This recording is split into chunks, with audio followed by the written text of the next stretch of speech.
And I believe that we are live. Welcome to Wednesday night debate night. We've got a treat for you guys tonight, I think. As many of you know, Skylar probably from his channel, Skylar Fiction. He does a lot of conversations with various people around YouTube. Somebody that you might not be that familiar with is Dustin Crummett. And Dustin is a PhD in philosophy. He is currently a postdoctoral research fellow at the University of Notre Dame. His research focuses on questions in social and political philosophy, ethics, and philosophy of religion. And we'll get more into that here in just a few minutes. I just wanted to kind of give you a brief introduction to him since he is new with us. Some things that are coming up tomorrow night. We have what has turned into be quite the discussion, I think, on the justification of faith, and that's going to be between King Crocoduck and Red Pill Religion. That is something that just was finalized earlier today, so that will be tomorrow at 7. That's going to be at 7 p.m. Eastern Time. As many of you know, we've got Matt Dillahunty coming up on the 24th of April, which is a Tuesday. And join us Sunday for another live show. We're going to do something a little bit different this Sunday. We'll give you more details as we get closer to that, but kind of something special live on Sunday. So without further ado, we'll turn it over to Steve for the introductions to tonight's debate. Thanks, Kyle. So tonight we have actually a really interesting discussion. We decided to have a discussion basically on the topic if religion is a positive influence on society coming from a more moralistic approach. And I have two gentlemen here that have been well experienced with this type of topic. Kyle already gave you the basics of Dustin Crummett, Scholar Fiction we all know and love for YouTube. And they're going to have a free-flowing discussion like we normally have, with us interjecting when needs be if they are talking past each other, or if it's just not moving on the conversation, or something needs to be kind of clarified. So what I want each person to do right now is I'll give them 2 minutes to kind of introduce themselves, their position on this, and then we're going to dive right into discussion. So Dustin, you're new to our channel, you're new to the community, by the way, welcome. So how about you tell us a little bit about yourself from your words, and then we can go over and get the same from Skylar there. Yeah, I'm a PhD in philosophy. I am a postdoc at Notre Dame right now. I'm an Episcopalian, so I'm a fairly liberal Christian. I work partly in social and political philosophy and partly in philosophy of religion, as was mentioned. And so this is sort of at the intersection of two fields that I'm very interested in and do research in. With regard to the question of tonight's debate, I want to say I acknowledge there are many forms of religion that are very harmful or very bad. We'll probably agree on a lot of those. I acknowledge that even in some of the best forms of religion, as in everything that human beings are involved in, there are also bad elements, things that we should try to combat. We should recognize that they're bad, try to get rid of them. But I also think that religion has a lot to offer. And so I think that what we should do is try to not eliminate religion, but improve on it, strengthen the good forms, make the good forms better, and hopefully in that way get the best of both worlds, so to speak. So that's roughly my view, and I'll, of course, say more about that. Awesome, thank you. Skylar, you have the opposite approach on this, I believe, and you're going to be taking the con on this, so you want to kind of tell people who you are, if they remember who you are. By the way, welcome back to YouTube. You had a little reprieve. It's there for a while, respite. So tell people who don't know you who you are and your position on all this. Sure. Hello, everybody. I'm Skylar Fiction. I have the Skylar Fiction channel on YouTube. I do a lot of debate with theists. Don't have to be a theist, though. It can be any kind of religion. I enjoy, especially talks about morality. It's definitely my favorite subject by far. It's why I talk so much about it. And I really enjoy doing this. So I guess what I would say, I would start with my position is, I'm an anti-moral realist. I believe morals are subjective. Obviously, I'm not a huge fan of religion, especially in the context of morality. I think I would agree with Dustin that, I think, there are probably, well, I'll get more into it later. There are a lot of bad versions, I would say, and there's a couple ones that I think take a little bit more moderate of a position. But I would say that in general, it's unnecessary. from a religious context, morality, because secular morality could be, well, when we say just as good, it's a very subjective term. But we could accomplish the same kind of goals without all the religious stuff and the mythology. And I think, and this will probably be a bigger point that I make tonight, is that one of the main issues is that when you have a religious text, be it the Quran, the Bible, the Old Testament, if you follow more the Jewish religion, you can interpret it pretty much any way you want to a certain degree. And then based on those interpretations, you tend to create unique moral views, I should say. What you view as right or wrong, and one Christian can vary to the other. I don't think people would even deny that. But we'll leave it there, and we'll continue on. Mm-hmm. Yeah, that's actually a great place to dive right into it, actually. I think Dustin could probably take it from there and run with it. Yeah, so I think I'll pick up on, you said secular morality can be just as good. And I think I basically agree with that. You might be, I don't know, maybe you'll be surprised. I think that's right. I think that obviously atheists can be good people. I also think that philosophically speaking, there are perfectly coherent secular accounts of morality. So I don't want to say that morality requires theism or requires something supernatural.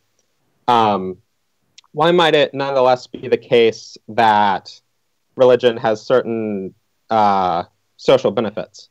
I think empirically, when we start looking at how do religious believers behave and how do atheists behave, just in terms of like general statistical correlations. Of course, there are exceptions either way. But in terms of general statistical correlations, it looks like religious affiliation, just saying that you're religious, is actually correlated with a lot of bad things. So that's bad from my view. But religious practice, actually going to services every week, being engaged with the religion, being like a very devout member of the religion, that actually seems to be correlated with a lot of good things. Less crime, you're less likely to commit crimes, less likely to abuse drugs, less prejudiced, actually, with regard to things like racism or even negative feelings towards members of minority religions. A whole host of things. Healthier, happier, a whole host of things that religious practice is correlated with. Now, of course, a correlation doesn't mean that there's a causal link. It doesn't mean that being religious makes you better in those ways. But there are some plausible stories to tell, I think, in terms of religion providing people with a sense of community, providing people with a sense of meaning and purposefulness in their life, whatever, that makes it, I think, plausible to think that lots of people really do get major benefits from religious practice. Not that you can't get those benefits as an atheist, but just for a lot of people, in fact, the easiest way for them to get it is through religious practice. And these are things that are very good for individuals on their own and are very good for society at large. So that's part of it. Of course, another part, and here we'll have an irreconcilable disagreement. One benefit, I think, of religion is that it puts you in a relationship with God, and that's a very valuable thing. It's not a social benefit, but I think it's a very important benefit. And of course, you'll think, no, it's just this kind of delusory thing. It's not, yeah. One way in which I want to say there's one benefit that religion provides that you really couldn't get as an atheist, which is the steeper kind. Maybe you can have a relationship with God as an atheist in some way, but this kind of deeper relationship that you get through religious practice. So I want to say one thing. I think there's like the spiritual benefit from religion. You're in relationship with God. For another thing, it looks like it provides people with community, with purpose in ways that are really beneficial to lots of people. And I am going to want to say that, of course, there's this laundry list of bad things that religions are involved in. I'm going to want to say that a lot of those, religion maybe is used as a fig leaf, but wasn't the real motivation. And in the cases where religion is the real motivation, it's something that we can fight against. We can recognize that that's a bad kind of religion and we can get rid of it. But in order to push that argument, I'll need to see what or if you want to give like a laundry list of bad things that religions are involved in, I'll need to see what that is. So I can let you present that if you want to. But That's roughly the way that I want my argument to go. Ask and you shall receive. A couple quick points. Just going to touch on some of the stuff you said. One would be about, I guess, having a religious belief would, I guess, statistically, you would commit less crime, right? Yet, I think if you were to look at our prison populations, they are filled with self-protesting Christians, claim to be Christian most of the time. Now, I would openly admit to you, I know Christians have a specific definition of what they would deem a Christian, right? Accepting Jesus Christ in their heart, trying to follow the law of God the best you can. But I think this is also very relative to time periods also. So some of the things you were talking about, like, you mentioned racism, right? Well, there were lots of Christians that owned slaves and completely believed in slavery at one point in history, right? But this is kind of like part of the bigger problem, is that when you read a religious text, specifically the Bible, there are lots of things mentioned there that could lead you to have those beliefs. Like, for instance, slavery is very much condoned in Leviticus and some of the Old Testament.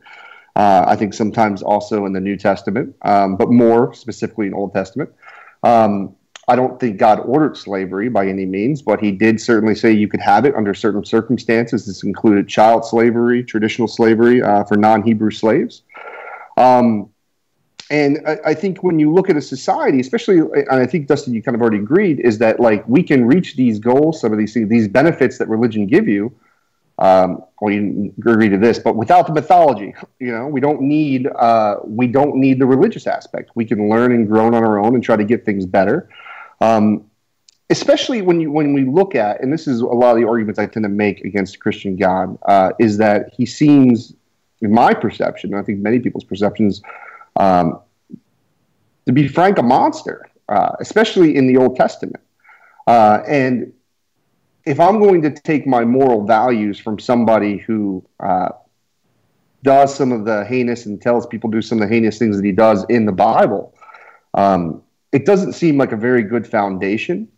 And this is why I think often people can justify these things. I mean, look at, like, some specifics of what religion has caused. You look at different brands like Jehovah's Witnesses, who believe it's immoral to have blood transfusions, right? This is definitely something that is definitely not good for that individual, or, God forbid, their children, when they have children, if they don't allow their children to have blood transfusions.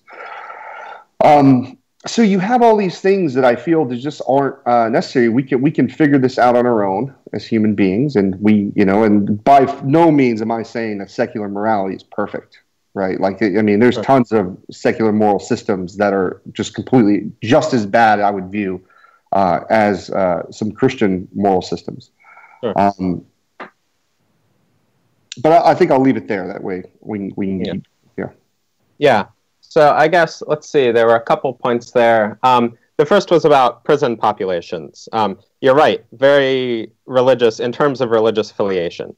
What I'm saying is, when we look at actual religious practice, meaning just attendance at religious services. So I know people do this, well, this person's not a true Christian because he didn't really have, I'm not trying to appeal to any, unfalsifiable, whatever. I'm just saying, when we look at, like, do people go to church? Then it turns out that, then they do better on a lot of these metrics. So there's David Myers, who is a social psychologist, who wrote the textbook that I think is the most commonly used psychology textbook in the U.S. in, like, college courses. He has a little short book called A Friendly Letter to Atheists and Skeptics, in which he reviews some of this data, if people want to, like, look it up and see exactly what the data looks like. Now, with regard to, say, Jehovah's Witnesses refusing to get blood transfusions, that does seem to me like, clearly that is religiously motivated. That's not something where they have some other motivation, because what would the other motivation be? You're going to die, right? That really is an example of religion leading somebody astray and getting them to do something that's not in their interest, not in the interest of their family members, has bad consequences. And so then I want to say that's one of the forms of religion that we should fight against. We should go to people and say, look, you're not justified in thinking this. This is clear. Clearly, look at these other cases where people do this and they die. It doesn't work. all sorts of stuff you can say to try to motivate the idea that this is not a good theological belief to hold. And that's something that I think I want to argue against. Now, it comes to this question about, the Bible. God does all sorts of bad stuff in the Bible, doesn't he? And yeah, I agree. It sure looks like God does all sorts of bad stuff in the Bible. So I'm not a biblical inerrantist. And so I agree, again, there could be cases where people look at this bad stuff that's in the Bible, and that leads them to do something bad. Again, I think in practice, a lot of times, really, it just gets used as a justification for something they wanted to do for some other reason. But it could be that they look at this and it causes them to do something bad. And there, I want to say, yeah, again, these versions of inerrantism that cause you to think that, like, yeah, God commanded genocide and that, and we need to come up with some justification for why that was a good thing to do or whatever. That really does seem like it's probably a corrupting thing. And so, again, when it comes to, like, you or I talking to somebody who thinks God really commanded this genocide, then we'll be on the same side, I think, and saying, look, a loving God couldn't do it. It's a terrible thing. And so then you might think, well, wait a minute, though. So we acknowledge that religion has certain risks. People can adopt a fundamentalist perspective that's going to lead them to do bad stuff, whatever. And I've acknowledged you can have a secular society that seems pretty nice. So wouldn't it be better to just have the secular society and get rid of the risks? It might. I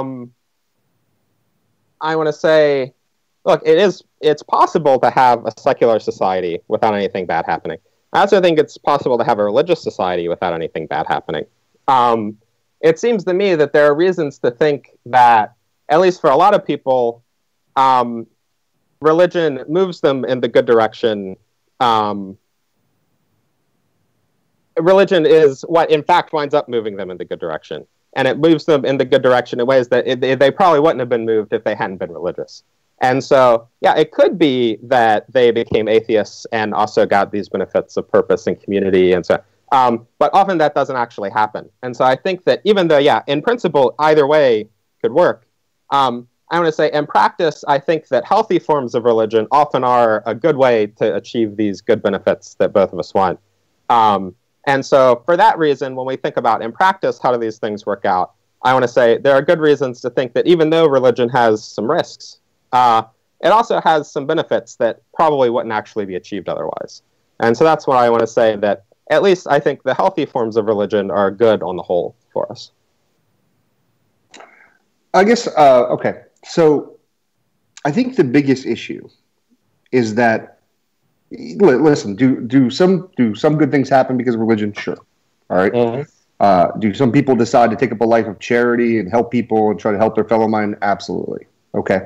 But the bigger problem is, okay, when you deal with any religion, specifically I think Christianity, just because I know you're a Christian and I'm a lot more familiar with that compared to Islam or something else, is that, okay, so now, and can I just say to you, I really respect the idea that you don't take all that stuff literally, okay? Because that's one of my biggest issues that I have with a lot of theists is that they're so damn literal when it comes to the Bible, and it really hurts their argument quite a bit.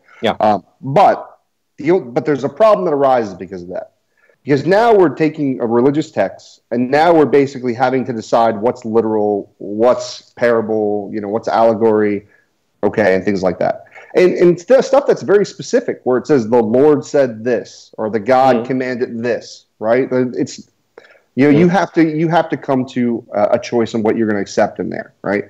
And this is why I think religion is so dangerous, is because of that. Because we're dealing with a book that was written during the Bronze Age with cultures that could barely read or write at those times, had very little understanding of the world. And basically, they took their perception of what they saw and put it into religious text. And just a little background on me, Dustin. I was a deist for a very, very long time. So it's actually kind of recent I kind of moved to a more agnostic position. I would definitely say I'm atheistic towards the Christian religion, no doubt. But I am more agnostic on the whole God concept. Right. So there's this big problem now we have. So now I'm looking at a religion and I'm like, this just because this stuff feels good to me, because now I'm like, oh, well, I don't think God would ever want to hurt somebody, so I don't think in this part that he really did that, right? Well, then now we're just kind of picking and choosing, kind of basically using subjective morality now. Now we're just kind of going our emotions and opinions based on how we feel when we read something. And these dangers within religion, I mean, you look at like, well, let me get into a bigger picture, right?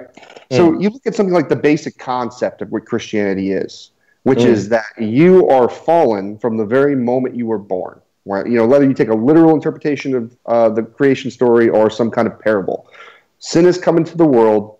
You need redeeming, and without that, whether it's a total annihilation hell or a fire and brimstone hell, that's what's coming. Okay, and a lot of people are taught from the beginning that you are worthless. That without, like, you were taught that you are already a bad person as being born, and I think that's a very negative thing to teach to a child. And to get in their head. I remember when I was a child, I was raised in a Catholic church, right? Now, you know, my parents were really moderate people, and they would go to Catholic church every week. And, you know, eventually I grew out of it, and I kind of stopped believing in religion for a couple of years, and then I became a born-again Christian. I went to a non-denominational, really started studying, wanted to be a minister at one point. But there were all these little things that I learned from church when I was a child that, like, I would just feel guilty over. And like this constant sense of guilt for something that I'm not even sure if it exists, right? This morality we're talking about. And I think that when we put people that they need a savior, they need help, that without this you're doomed or damned or whatever you want to say. This is a big problem, and I think it causes a mental complex that will cause bigger issues later on. But feel free to respond, Dustin. Go ahead. Yeah, so I guess I want to say, I mean, this idea that we're fallen and so therefore we're worthless, we deserve to be damned from day one, whatever. That's an interpretation of Christianity. It is a popular interpretation of Christianity. It's one that people that I grew up around, a lot of them believed it, right? And I agree, it seems pretty plausible to think that that's going to be... if you teach that to kids, that could be really psychologically harmful. I guess I do think, though, there's something in that neighborhood which is true and which is also an interpretation of Christianity. And that is the fact that, look, all of us have these inclinations to do really bad stuff. All of us, even knowing, I mean, there are these famous arguments about, of course, by giving a small amount of money, I can, you know, help save the life of some child in another country, and like, wouldn't really cost me very much. And of course, nonetheless, most of us fail to do that, even, you know, to a small amount. So I think that it's just, regardless of whether or not we're Christians, regardless of what we think about theology, I think that if we show up on the scene and we look around at humanity, we should think, look, we have tremendous worth. We have tremendous dignity. At the same time, it is just a fact about us that we can be pretty shitty, you know? And it's hard to know, how to, like, these two things seem like they might be in tension originally. And it's hard to know, like, how to reconcile them into a coherent worldview. And Christianity is one such attempt. Well, we're fallen, but we're also made in the image of God. We have these abilities that make us very valuable. We're loved by God. God wants to save us. And it's an attempt that can go off the rails and have bad consequences. But I think that any view which attempts to recognize these two facts could go off the rails in one direction or the other, either giving us an unrealistically rosy picture of humanity, which can be dangerous in its own way, or some other kind of unnecessarily dour picture of humanity, which can be really degrading and oppressive, you know. So, yeah, I think there's a risk, but I think it's a risk for anybody who wants to try to take seriously these things that seem like they really are true, you know.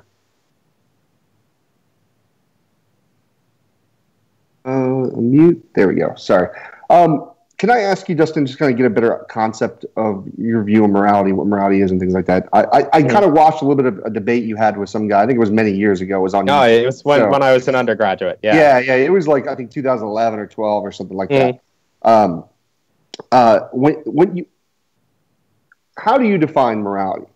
Obviously, the right and wrong aspect is, are you somebody who believes that morality is rooted within God's nature, and basically things that are the opposite of God's nature, opposed to God's nature, are therefore sinful, and those things that match up with God's nature would therefore be, I guess, morally correct? No, I don't think that. Okay.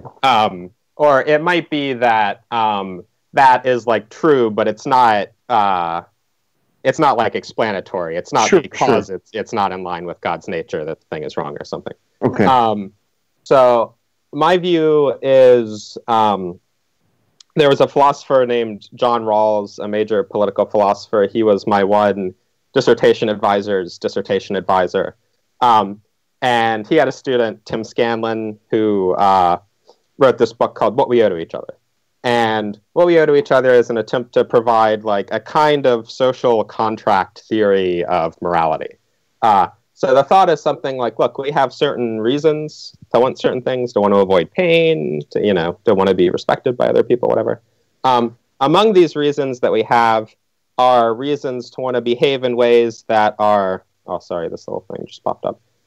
Among these reasons we have are reasons to want to behave in ways that are justifiable to other people. Because it's when people behave in ways that are justifiable to each other that we enter into relations of mutual decency, mutual respect with them. This is a valuable kind of relationship for us to stand in. It's something, the appeal of which is obvious. And so when we think about, okay, so what does it take to be justifiable? It can't mean just you would accept my justification, because you might refuse to accept it for some bad reason, or accept it because I tricked you or something.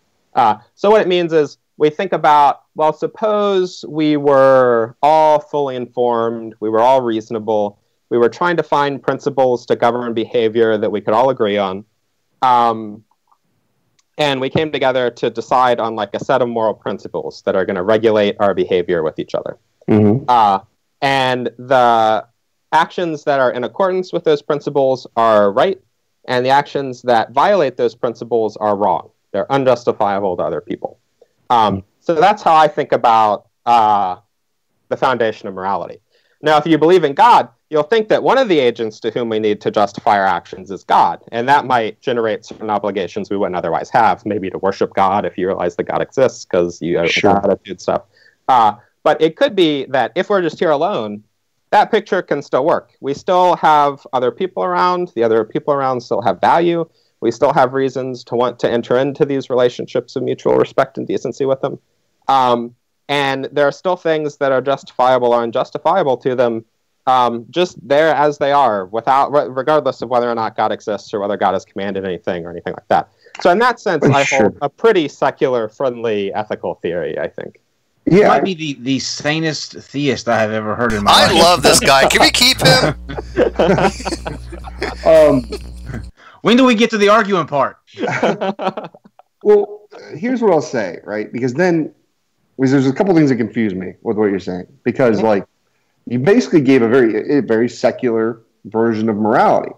So I guess I would ask you then first, when you say justified, like, by what standard? Right? So basically it would be some kind of personal standard everybody has, which would basically make it kind of, to some degree, subjective, because it's based on their opinions and things like that. So what under that moral context makes something right or wrong? Like, how do we define right from wrong? So the thought is, this might be a controversial feature of the view. The thought is that there will be objective facts about what sorts of things I can justify to other people. So if I say, hey guys, this is a good moral rule, Dustin can just take anything from anybody else whenever he wants it, and you can't do anything about it. I have maybe reasons to want that rule, because then I could get more stuff. You have stronger reasons to not want that rule, because then I can go around and steal your stuff all the time, do whatever I want with it. And so other people are going to have objections to that rule that allows me to go around and steal people's stuff, which are stronger than the objections that I have to alternative sets of rules that forbid me from stealing other people's stuff, but also forbid other people from stealing my stuff. And so the thought is, then it will be, in some sense, objectively unjustifiable. If we were in the contracting situation, we as reasonable people, the other people would say, nope. And I, as a reasonable person, would say, okay, I see where you're coming from. Your objection is stronger than mine. So I'm not going to insist on this rule that lets me steal your stuff.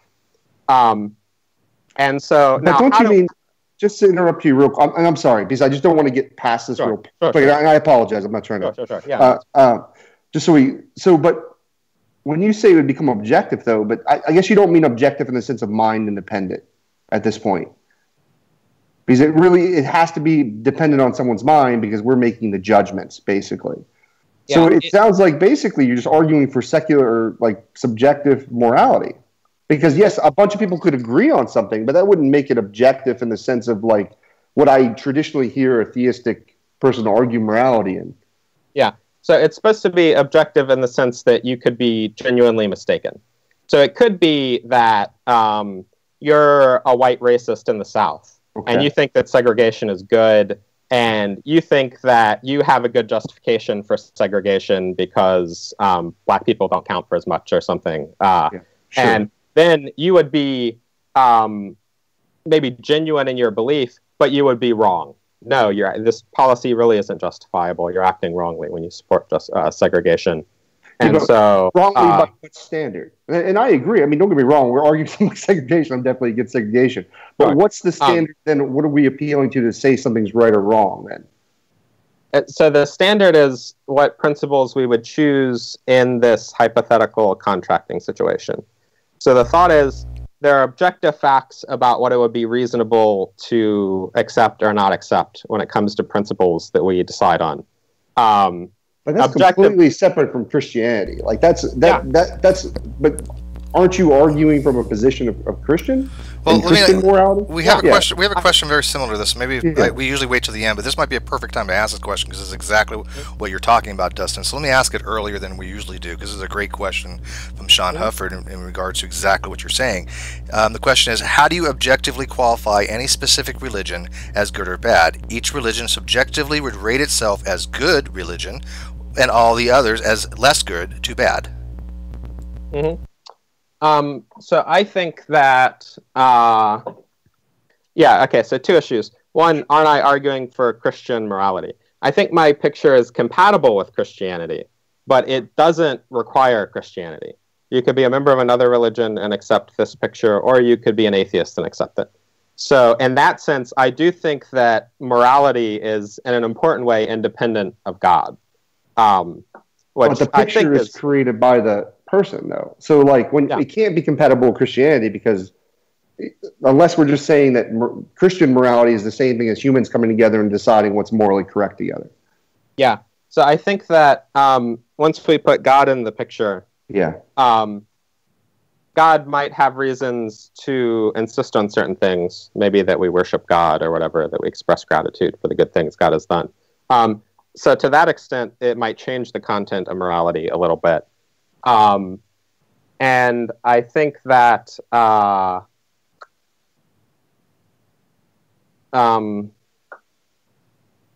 forget the other thing I was going to say. But this is a common. I mean, so many medieval natural law ethicists, for instance, would agree that my moral obligations, because they're to you, we don't need God to explain why I have this obligation.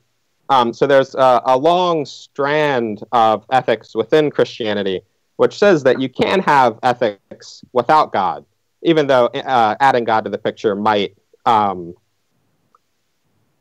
affect things in some way. And it could also be that if I wrong you because God loves you, God has a stake in your interests, whatever, it could be that I also wrong God whenever I do something wrong. And it could be that God, realizing that certain things are wrong, commands that I not do them because they're wrong. But I want to reject, say, a divine command theorist picture on which God creates the moral obligations through issuing commands. And if it wasn't for God, we would be able to just do whatever we wanted to each other. So how would God determine what's right or wrong?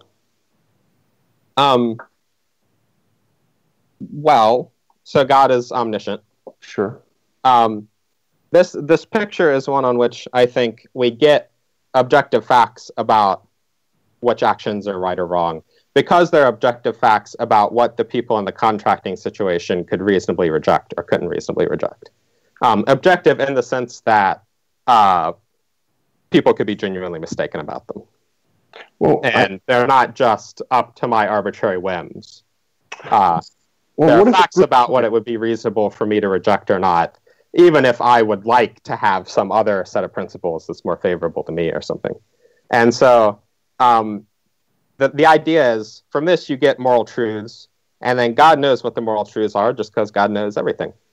But God doesn't like create the moral truths. So did they always exist, moral truths? Yeah, I don't know. It's a hard question. So here's what I would say. There's a couple things. Under this kind of logic, this kind of thing, basically, if the whole world decided that slavery was perfectly moral, slavery would be perfectly moral. No. If they all, but then how would it be immoral? Because there are people who can reasonably reject a principle allowing them to be enslaved. Well, I'm saying, everybody agreed.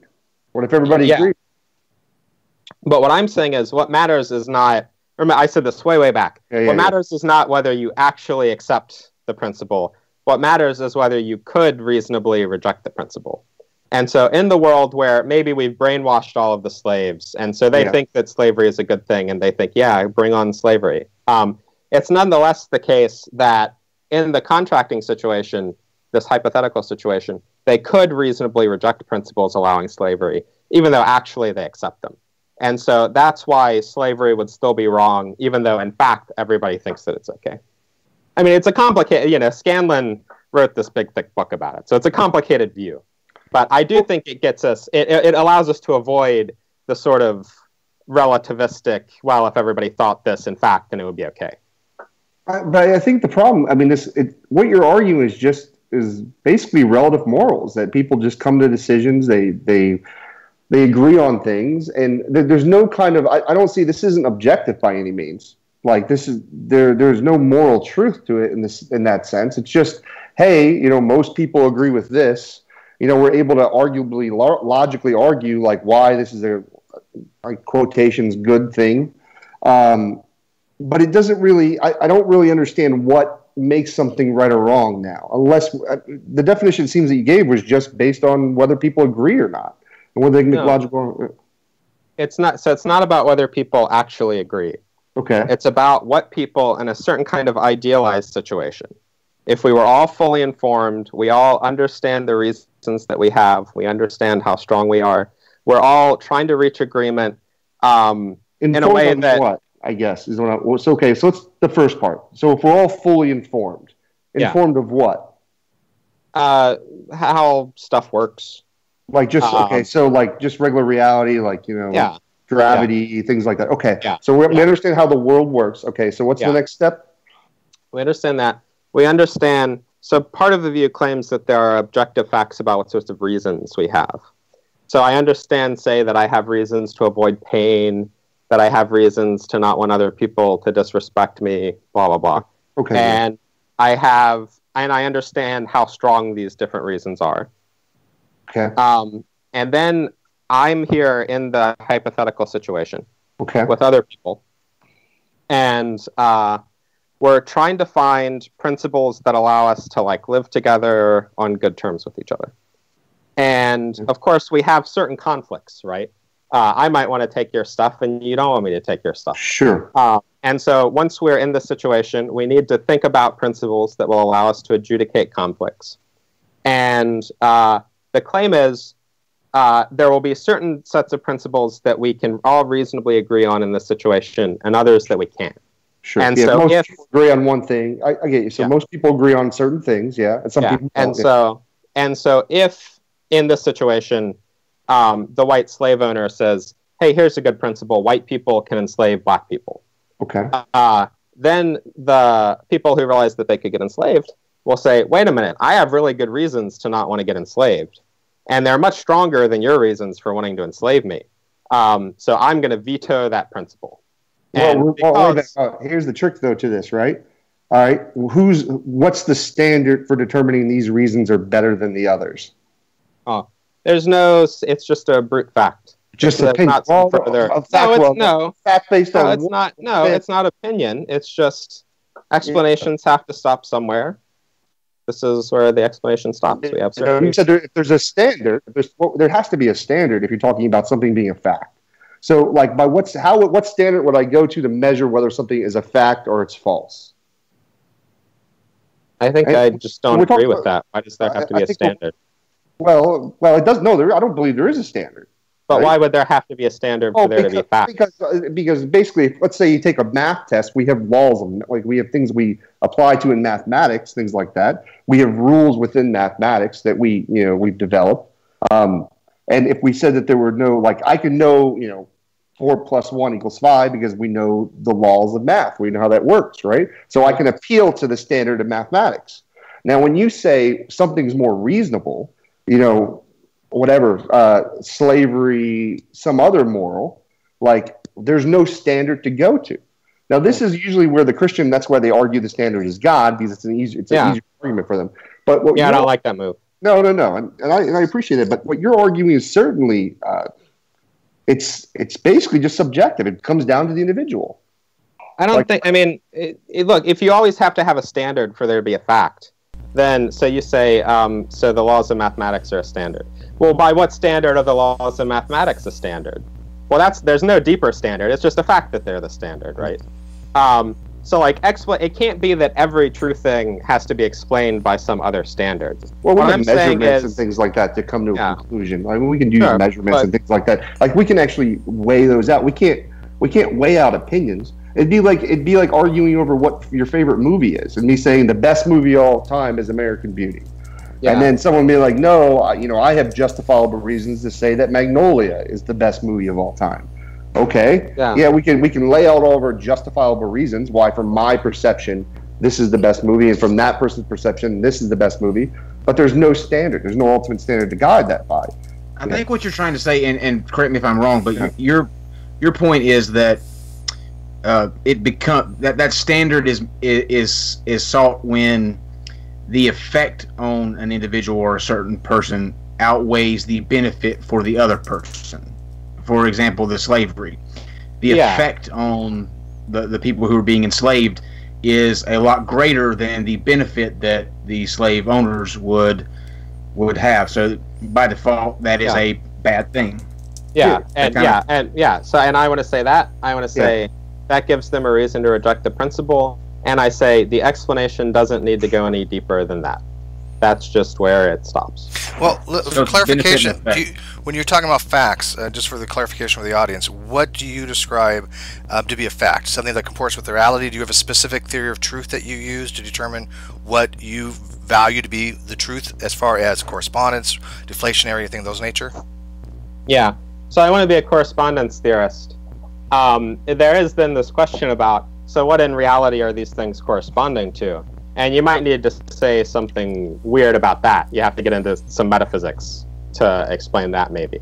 I don't know what the answer to that is. Different people have different views. Some people think you need to appeal to some kind of sui generis thing. There are natural facts, or there are like these normative facts, and they're not the same as any other kind of fact. They're just their own thing in Plato's heaven or whatever. And that's what they're corresponding to.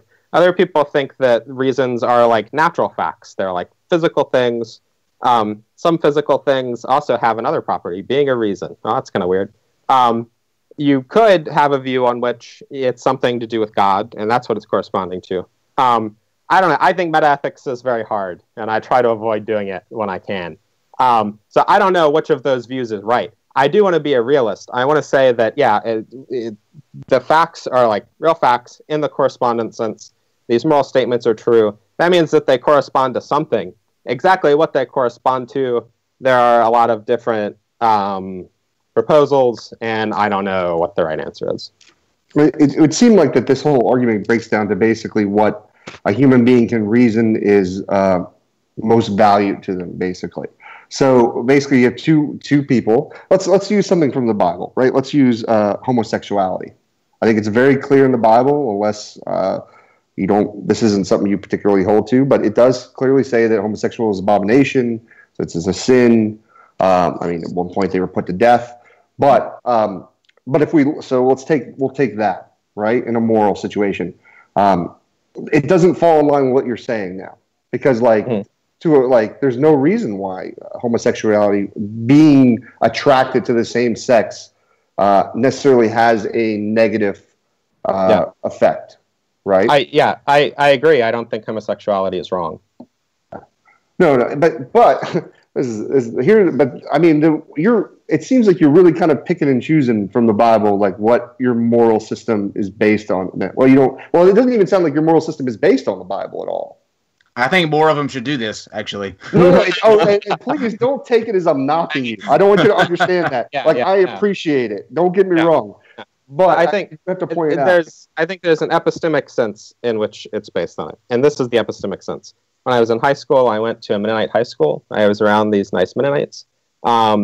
They said, "Look, what are the Gospels about? Jesus comes. He tells you these certain things. You need to take care of the poor, the weak. You need to love other people, whatever." And I thought, like, oh yeah, that all sounds pretty good. And then later on, I thought I became a philosopher, and I kind of thought this stuff. And then I thought, like, well, okay, so what does this stand up to philosophical scrutiny? And then I started thinking about ethical theories. I settled on this one, which I think serves to justify these ethical beliefs that I first adopted due to being religious. But I think that the ethical theory can work without religion. And I think that's a good feature of it, because I want for people who aren't religious and religious people to be able to fruitfully talk about moral issues and try to reach agreement and whatever. Now, am I just picking and choosing in a totally unprincipled way and throwing out parts of the Bible that I don't like? I guess one thing to say is that I do think that as a Christian, you should be, we might say, Christocentric. The main parts of Jesus' message are the things that you want to put the most weight on. And it turns out, I think, once you look at the whole Bible, you can't make it all fit together totally coherently, because there are these other parts where it seems like God does this kind of nasty stuff. And so when there are conflicts, what do we throw out? We throw out the part that conflicts with Jesus's message of love. And I think that, I don't know, I think that's, I can give kind of an explanation of why we should do that. I don't think that's unprincipled. Where have you been hiding, Dustin?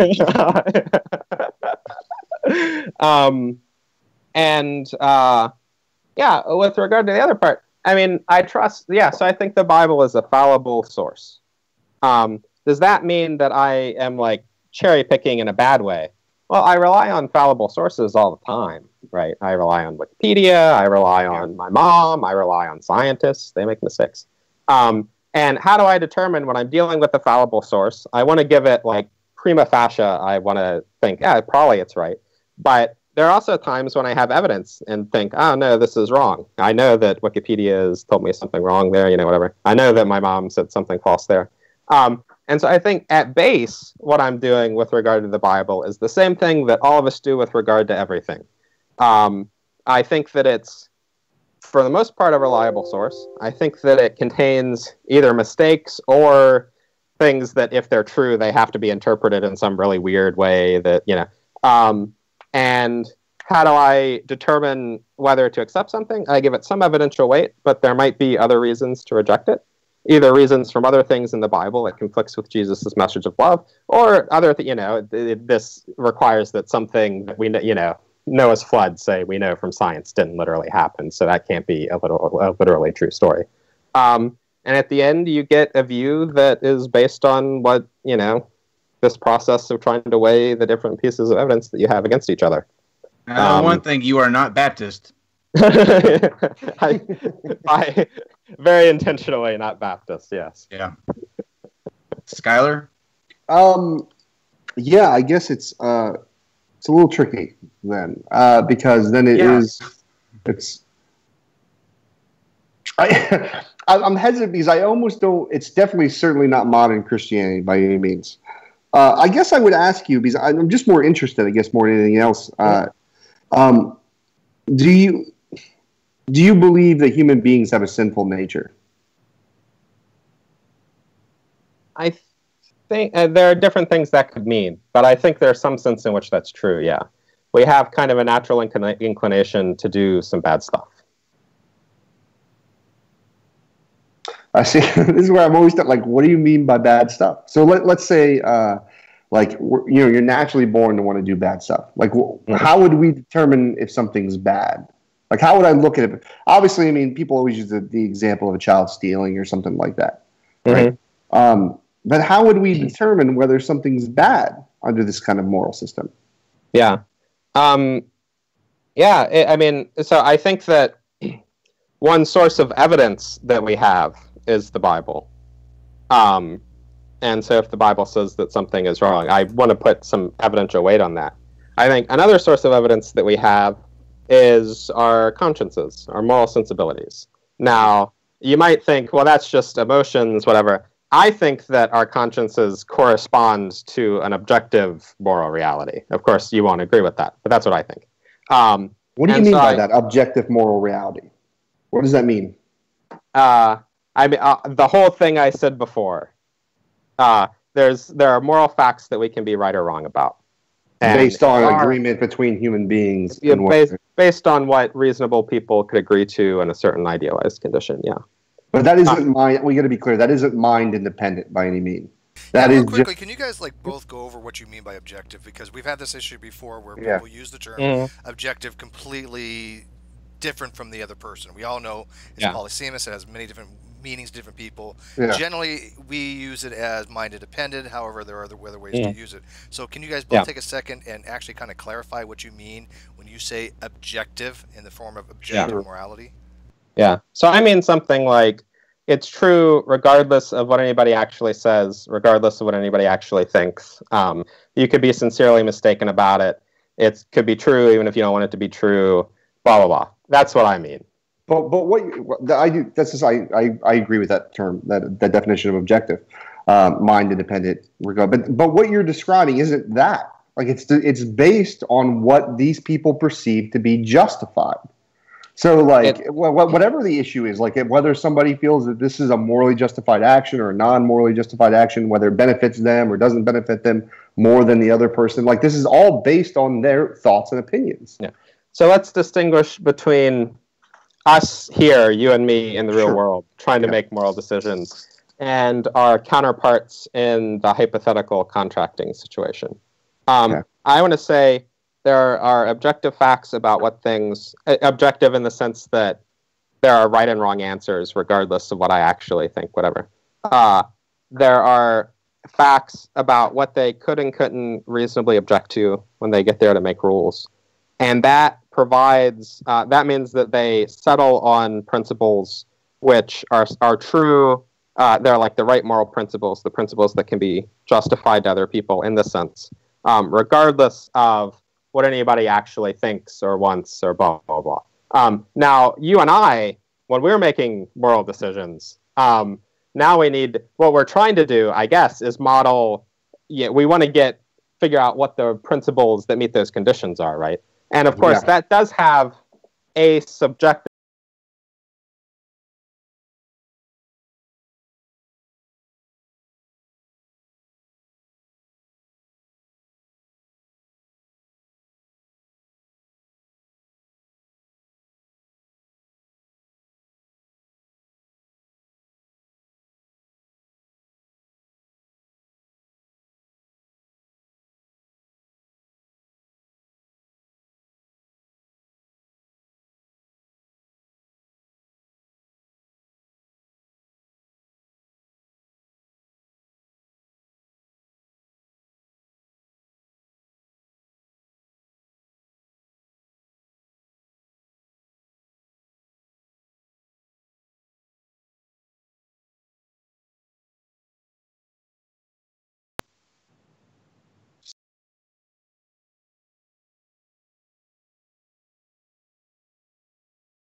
Hello.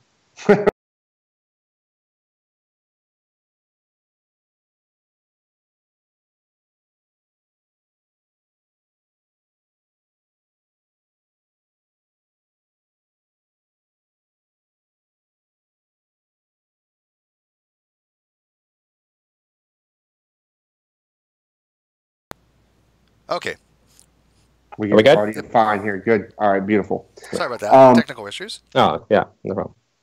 So I think really what this is, the crutch of this is going to come down to then is really what I was talking about earlier with the idea of a standard. Because if basically we're appealing to some kind of things that moral truths, I really feel like we have to have something to base this off. I think everything, like I can't think of another thing that isn't an opinion. Like if we're talking about facts, that there isn't a standard to measure it by. All right. So like this is a cup. That's Sure. correct, right? There's no like prime cup that provides the standards for cup. There are some actually, there conditions kind you of need to is. meet, and you meet a cup, right? Exactly, but we create those conditions, what we would define as a cup, right? So when you talk about morality now, when we're talking about a moral truth, who defines the aspects of what makes something moral or part of morality? So a cup, say it has a hole in it, we're able to put liquid in it, we're able to drink from it. Like those are all things that we recognize as a cup. I don't know when you say there's something that's a moral truth that we all, that these things just exist as a fact, I don't know what you're referring to. So what standard makes the laws of mathematics accurate? They're just there. They're just waiting for us. Well, we have ways, like we have standards in which we create in order to do math. Maybe math's not the best one because I'm not a huge math major by any means. But what I want to say like is how about computer programming, like coding, right? There are standards to coding, and if you don't code correctly, the program is not going to work. Basically, so there's like a certain standard that we created. Now, don't get me wrong, we created the program in which we can code and create other software, but that was created by humans. And in the same sense, with the way you're talking about morality, it's just like we're talking about things that people just, hey, I like this, which is fine. We actually kind of agree on morality, which is ironic. No, I don't think so. I don't think so. I think we agree. I think we have a very I think we agree more than you think. Go ahead. I just think, there are some mathematical facts which are just true. They're just necessary truths. They're not explained by anything else. They constitute a standard, but they don't depend on some other standard for their status as mathematical facts. Can we measure those? The mathematical facts? Yeah, like mathematical facts. Like we can't do like calculation. I can do calculations using them, but I can't. We have rules of mathematics. Yeah. I can't go like find the addition function or something. It's not something I can like grab. And I want to say, and we didn't make those up. I think that the mathematical truths are objective in whatever sense you want. And I want to say the facts about what is the kinds of reasons we have and what we could reasonably reject are kind of like math. These are facts. They're necessary truths. They're true whether we want them to be true or not, regardless of what we think. They, in a way, constitute a standard for what counts as reasonable behavior on our part, but they don't depend for their force on any deeper standard. They're just self-justifying, and they're just there waiting for us to come around. But the whole concept of reasonable behavior, that term is subjective. It's like what someone deems to be reasonable, right? I mean, we can take it throughout any point in history, like what was going on. I mean, slavery was reasonable at one point to people. That's why they did it. I don't think I want to say they mistakenly thought that it was reasonable. Well, that's why. But this is, I mean, what you're kind of arguing. This is, well, of course, you have a different opinion. Just like somebody who your reasonable belief is based on your opinion. Like the reason why you think it's unreasonable, and I agree with you, slavery is unreasonable, obviously. But there are lots of people who think it's reasonable, and that's where we get to the crux of the argument. Is you have one person saying it's reasonable, one saying it's unreasonable. What are the reasons these people come to that conclusion? Is based on subjectivity. But there are people who think that. I mean, there are people who think all sorts of stuff. There are people who think that false mathematical claims are true. Any moral realist, anybody who wants there to be like real moral facts that exist objectively in the sense that I mean, or in some more robust sense, whatever, is going to have to admit, look, people disagree, and is going to have to come up with some way of saying why I'm epistemically justified in holding my position in light of disagreement. Is going to have to say how it can be that there are still these real facts, even though people disagree about them.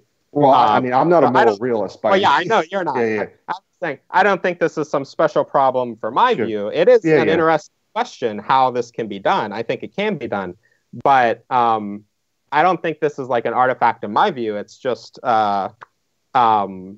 something any moral realist faces, and maybe to some extent a problem that anybody who believes in any kind of objective reality is going to face. Because all sorts of things, some people disagree, and sometimes we have standards we use to like try to prove the other person wrong, but sometimes the other person doesn't accept the standard, you know. Can I interject for just 1 second? Skylar, let's switch it up for just a second. Sure, please. Let's go the opposite route. What do you define your morals by? Like, to what sets your standard? Oh, I mean, ultimately, I'm going to be my own standard. But I have a definition that I follow for morality, and that would be morality is a distinction between right and wrong as it relates to conscious being, right actions being those that positively affect conscious beings, and wrong actions being those that negatively affect conscious beings when it can't be avoided. That's how I would define morality in general. And I would say that ultimately it's going to come down to my standard. So what is the ultimate standard is me. I'm the one who decides within my moral system what I feel is moral or immoral. Yeah. It's odd because, Skylar, I think this is the first conversation you've had with somebody where they're not that far off. No, it's not. That's what I'm saying. That's why I think it's kind of funny. Like Dustin, he's not as far off as what we really just disagree on is the moral facts thing, and just that's really when it comes to the crunch. Because I think on everything else, I agree. This is how we come to morals within our society and things like that. It's based on I think it's based on personal desires, and I think there are things that are objective, like most people feel pain. I think a lot of people objectively, it's true. Most people feel empathy. And like we can start with objective truths about reality. Hey, somebody has empathy, somebody feels pain. I think most people don't want to be harmed. And then based on those truths, yes, we can build moral systems. But in the end, that's still just it's not a real moral truth. It just basically comes down to what we feel should be our moral system, I guess, you know? Yeah. I think that in practice, we might have a lot of agreement. I think there's just, as you said, I want it to be really real in some sense. You don't want it to be really real.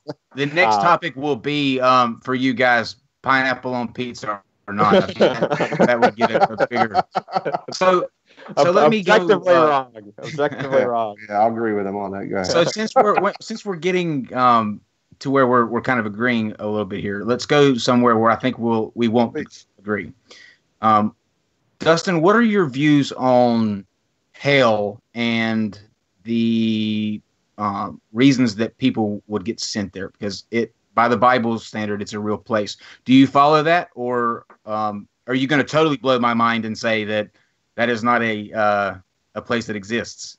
So I think that if hell exists, I think hell might exist. I don't think that eternal punishment happens. So I think that everybody gets saved in the end. There might be a temporary period of punishment for people who have done certain sorts of bad things, of correction to help them overcome their vices, whatever. But I think that in the end, everybody gets saved and goes to heaven. But where would you get that? Like what led you to that sort of interpretation of it? Because that's obviously goes against everything that the Bible lays out in terms of. So I don't agree with that. As in Adam all died, so in Christ all are made alive. And this is in the Bible, this is in Corinthians. Now, if you hold the traditional view, you have to say all doesn't mean all. I mean, some get made alive and the others go off to the bad place. I think all means all. Everybody gets saved.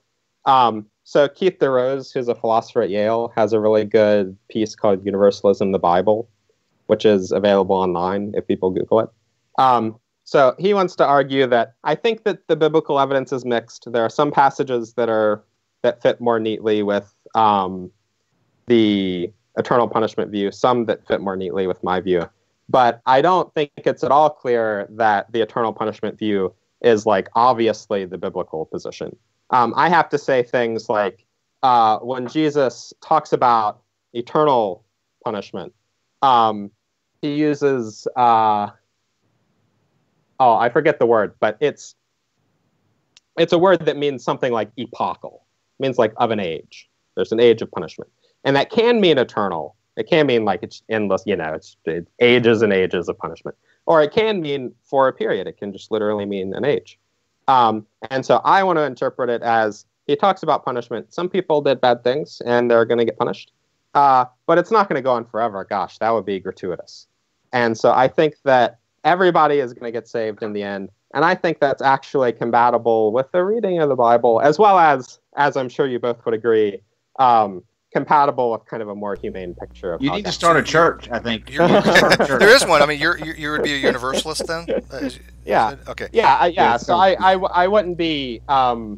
I mean, the Universalist Church is... No, but I mean the position of the Universalist. If I was ever to go back into theism, that would be the position I would take as well. So I commend you for having that position, because I think of all the positions out there, that is actually one of the most altruistic and one of the most forgiving. So, yeah.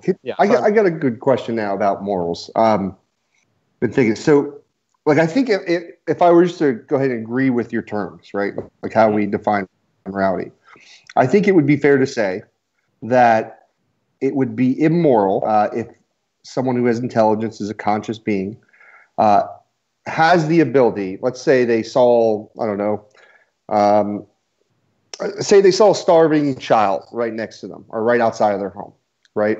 And they had the means to be able to support them, to be able to give them food, and they chose not to. I think we would probably agree that that's immoral, right? Mm-hmm.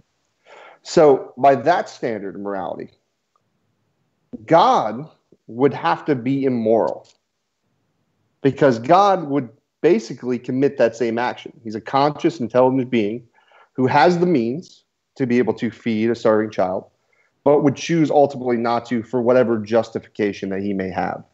Ooh.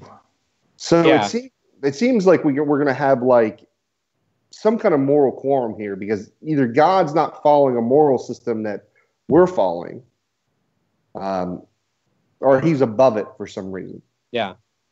So, I mean, this is the problem of evil, of course. It's quite a problem. I mean, I have to say that, so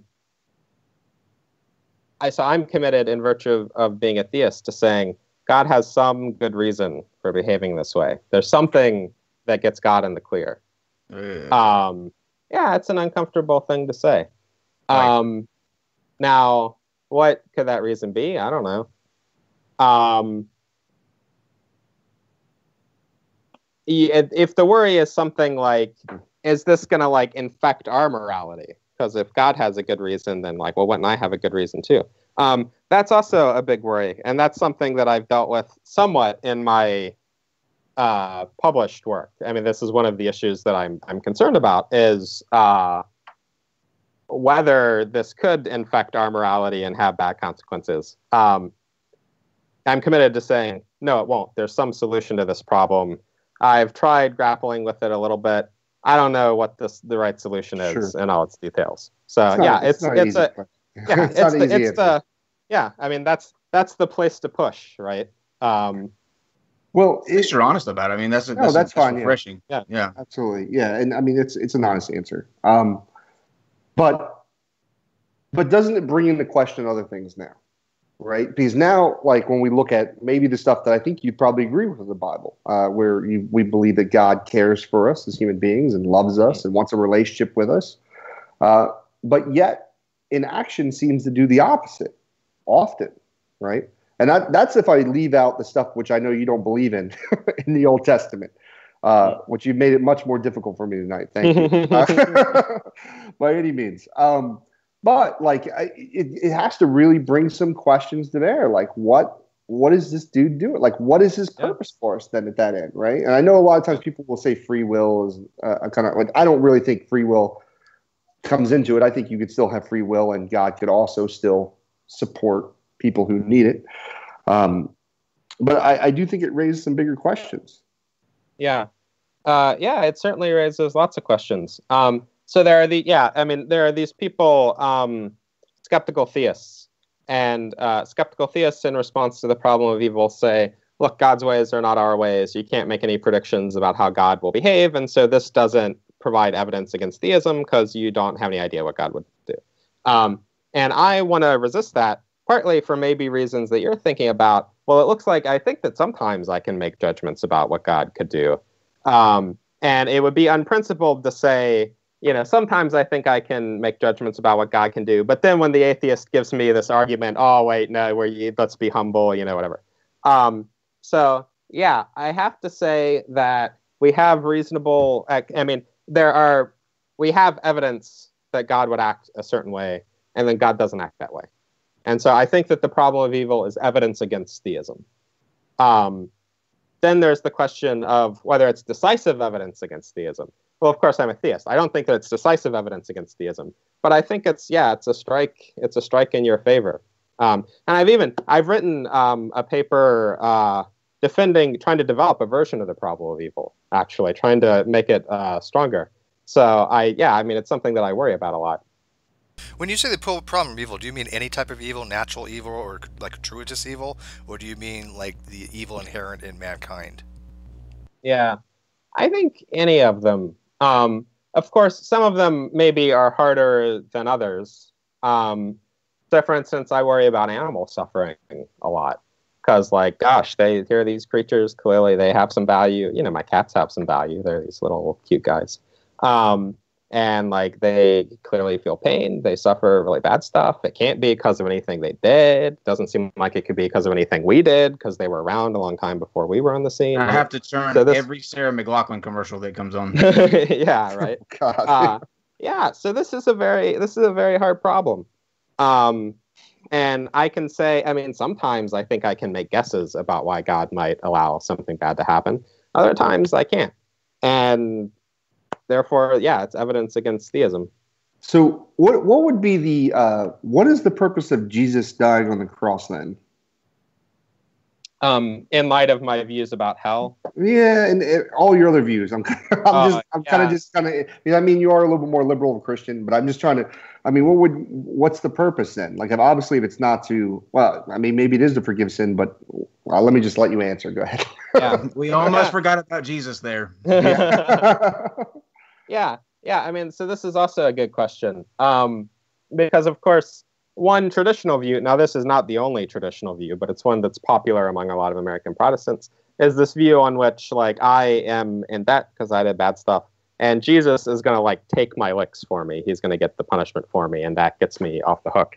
And that raises all sorts of questions about, punishing this innocent guy seems like it makes it worse, not better, right? it would be better for God to just forgive me, and, I don't know how all that works exactly. So Marilyn Adams was a philosopher, a very good philosopher of religion, who I knew sort of. She was an acquaintance. She died a year ago or so.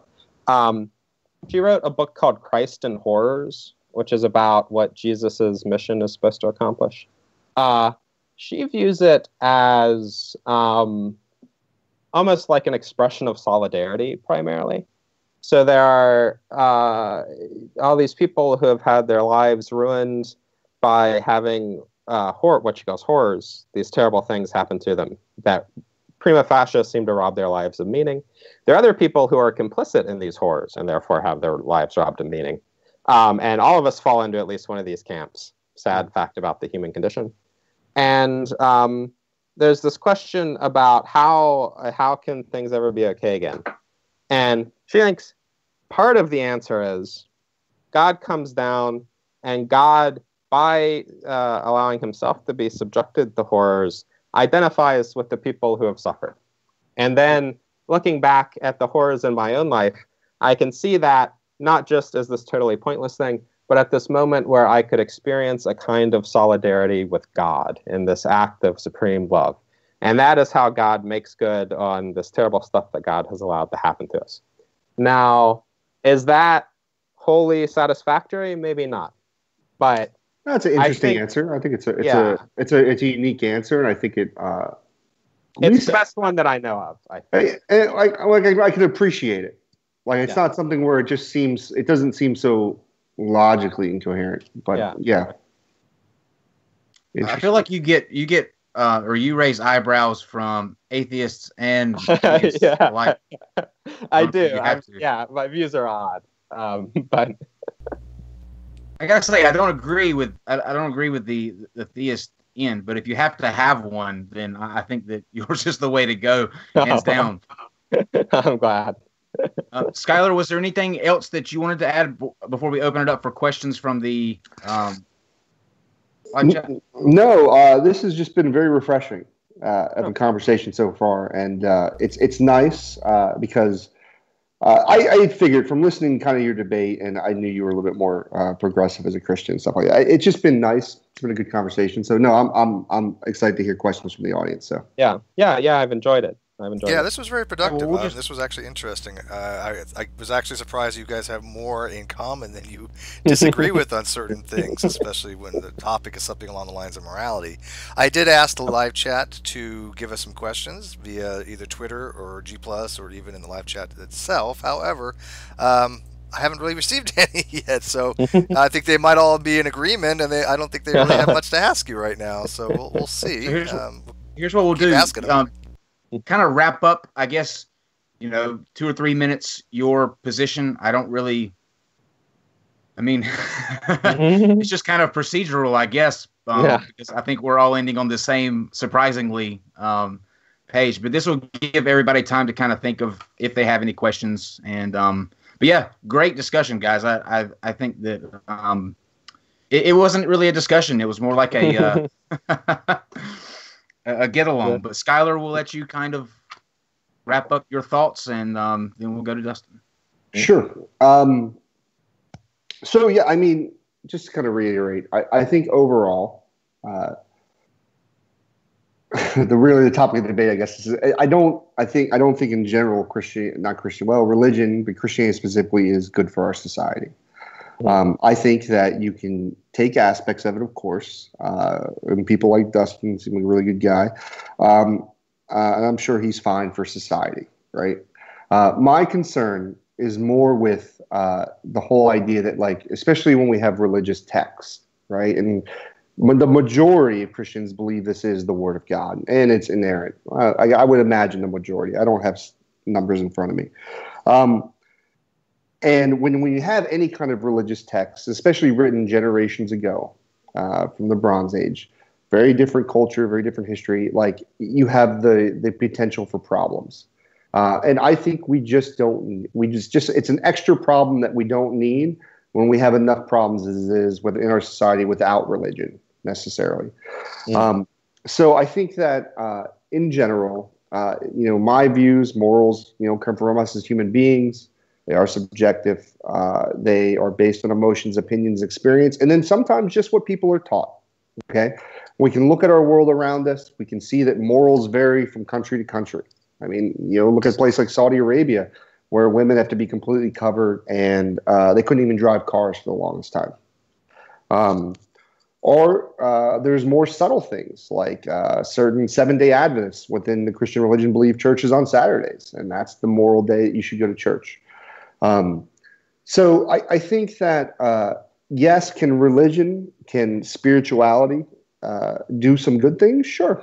Yeah, absolutely. But I think as a whole, it could be more problematic than it's worth for those few good things that it does. And I think all of the good things that may come from religion, we can get from secular humanism, non-religious type morality. Mm. I'll leave it there. I think that's good. Yeah. So I guess I think there are, like, sort of two to the extent that there's been disagreement, it's fallen into, like, two areas. One is we both agree that, yeah, you can get the good stuff from secular humanist morality. Maybe not all the good stuff, because I think say that we have an obligation to worship God and whatever, and of course you won't do that. But when it comes to how we treat each other, we both agree that in principle we can get the good stuff either from a religious ethic or from a secular ethic. And I want to say that when it comes to the religious ethic, there are risks of the sort that you've mentioned and of the sort that I'm also very worried about and that I want to try to fight and ameliorate. And there are also some potential benefits because it seems like empirically, I think, there are reasons to think that a lot of people, religion is where, in fact, they find a sense of community, a sense of meaning that makes them a better person, that makes them better off, that allows them to contribute to society in these good ways. And so even though, again, I don't think that religion is justified primarily by social benefits, I think it's justified primarily by putting us in relationship with God. I also think that, in the appropriate response to the risks and the potential benefits is not to be anti all religion, but to try to strengthen the kinds that are more likely to get the benefits and less likely to get the bad things. And then the second thing is about moral realism. I want to be some kind of moral realist who thinks that morality is like really real. For the kinds of reasons that people can guess. I want to be able to say that even if the Nazis won the war and everybody thought that Nazism was, it still would have been wrong what they did. And it would still be wrong in, the Wolfenstein, the New Order world where they have a consensus that they did the right thing. So that's what motivates me there. You correctly note there are things that are puzzling about this view. And gosh, moral realists better have answers to those things. So I don't think that it's like an entirely unproblematic view, but I think that my reasons for thinking that there really is some sort of moral truth are strong enough that I want to hold on to realism, even in light of some of these potential problems. So I think that's sort of where the disagreement has been and how I would sort of lay out my position within those two areas of disagreement. We'll use the term disagreement very loosely. Very, very loosely. I feel like I need to go watch a UFC match with all that pent up, what I thought was going to be just. Steve, was there any questions on your end? Most of the questions have already been asked and answered, but just to reiterate, like one person asked Dustin why his God didn't do anything when the Holocaust against the Jews happened, his chosen people. Oh, Lord.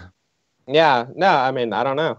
I think that this brings us back around to the problem of evil, and like I said, it's already been kind of addressed. When it comes to the problem of evil, especially gratuitous problems of evil, there's no easy answer to it, and I think you did address it. I think you did have a concise position on it. I was quite satisfied with your answer. Yeah. So,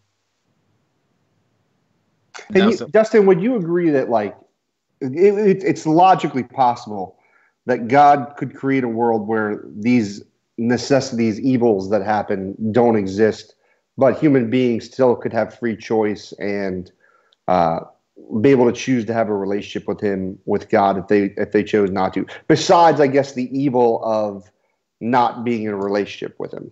Mm-hmm. Yes. There are maybe kinds of freedom that we wouldn't have in that world.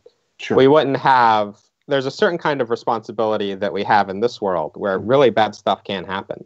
And whether really bad stuff happens to you depends in part on what I do. And whether really bad stuff happens to me depends in part on what you do. And a world where God has set it up so that there's no chance that anything really bad ever happens would be one in which there was a kind of responsibility that we lacked. Now, is that why God set up the world this way rather than in the nicer way? I don't know. Yeah. Do you maintain that this is the best possible modal reality, ontologically speaking? So no. I think that there might not be one. So it might be that for any world, you could always add one more good thing. That's an interesting position. No, most theists would maintain that this is the maximally great or best ontological modal reality that God could have done, because if God could have made anything better, being the maximally great being He is, He would have created the best possible world to give in His goals, right? Trump is president, so ordained by God. There you go. Yeah, right. Not make the best possible. Oh no. Outcome. No, that's a unique perspective. You don't find that very often, because again, most of the time you'll see somebody argue that this is the best possible of all realities for that very reason. I don't particularly see how that follows necessity. but I've never thought the modal ontological arguments were that strong in that regard. Anyways, but yeah, I mean, it's refreshing to hear your point of view on it. So I'm kind of with Kyle here. I think we're going to keep you. I'm glad. Start a church for real, please. And by the way, just definitely, I'm an agnostic as well. Skylar's agnostic, and then Kyle's an atheist. So we kind of have a mix here, you know. Yeah. But I think we all agree in this very rare moment. So this is one for the books for sure.